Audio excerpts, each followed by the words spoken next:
And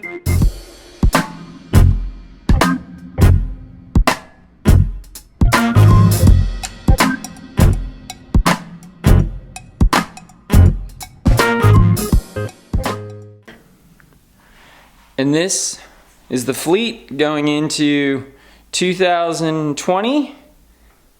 All right, here it is. These are all the upgrades after the purchase of the Ritmo Ibis XT build.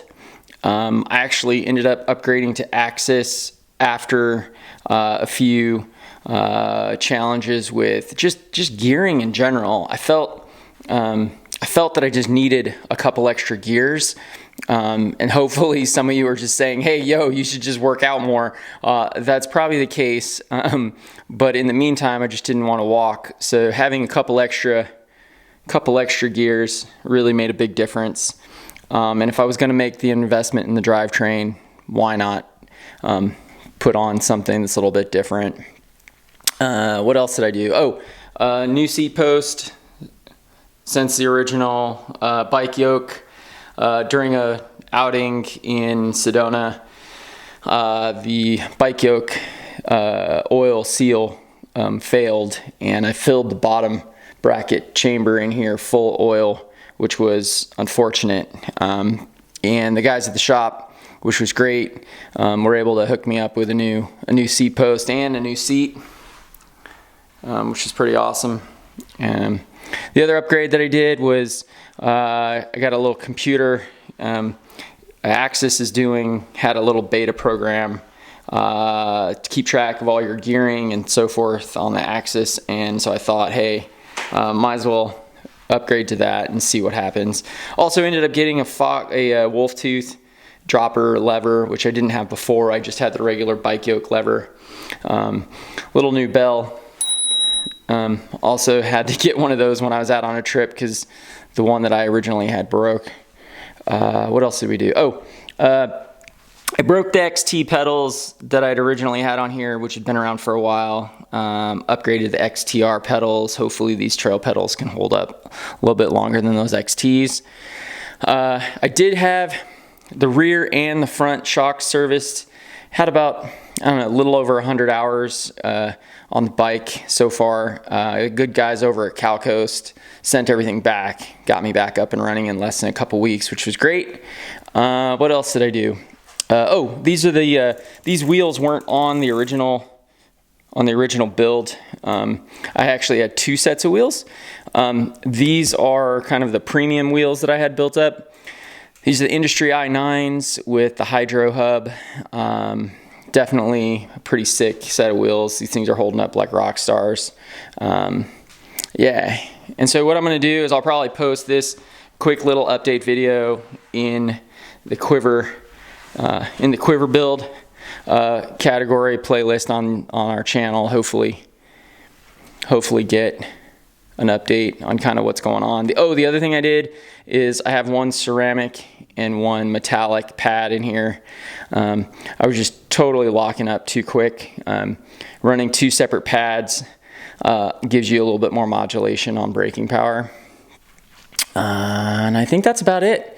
Anyways, hope you enjoyed the quick little update here on my Ibis Ritmo. All right, here's the Yeti SB55.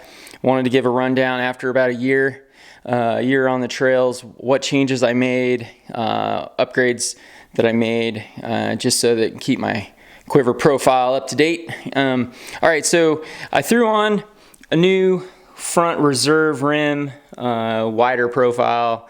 It's a 30 millimeter. It's working out great. Running a little bit lower tire pressure. Seems to be holding ground pretty well. The next thing I did is I upgraded the front chainring to a 32 tooth. Kind of go with just kind of keeping things a little bit consistent. I did go through a second rear cassette. So this one's newer than the one that was on there at the beginning of the year. Also blew up the rear derailleur, the old XTR, so this is a newer one. This is still running 11 speed. I'm not sure I'll upgrade it to 12 speed, but hey, it's working right now. It's working great. Remember, this is the bike I took to Wales and the UK during the summer for about a month. This thing held on like a rock star. The other thing I did is I upgraded the shock to a Grip 2, which has been fantastic. Right now I'm still trying to dial things in. You can see the shock whiz is still on there. What's the other thing I did? Oh, I'm running flats pretty much permanently on this bike. And these things have been great. These are the Chesters. Loving those things. I got a couple pair.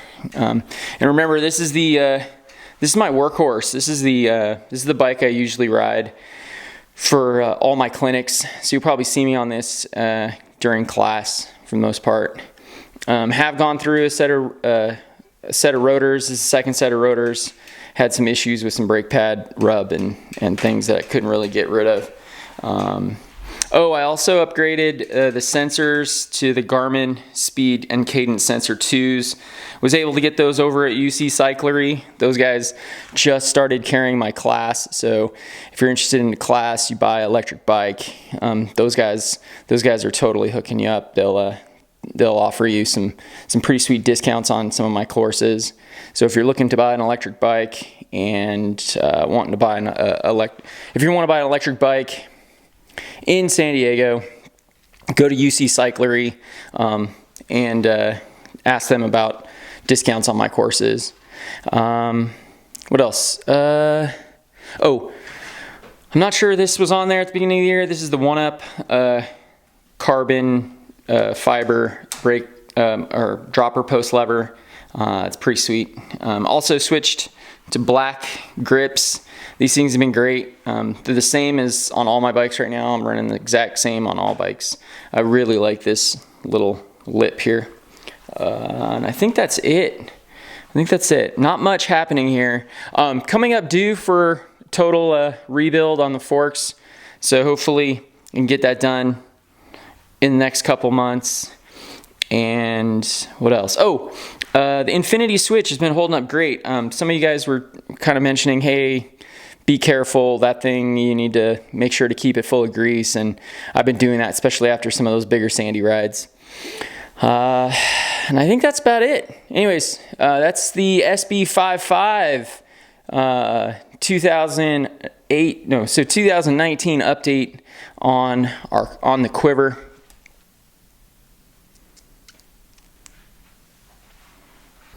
All right, this is the S-Works Levo. This is the electric bike of the Quiver. I've had this thing for almost 7, 8 months.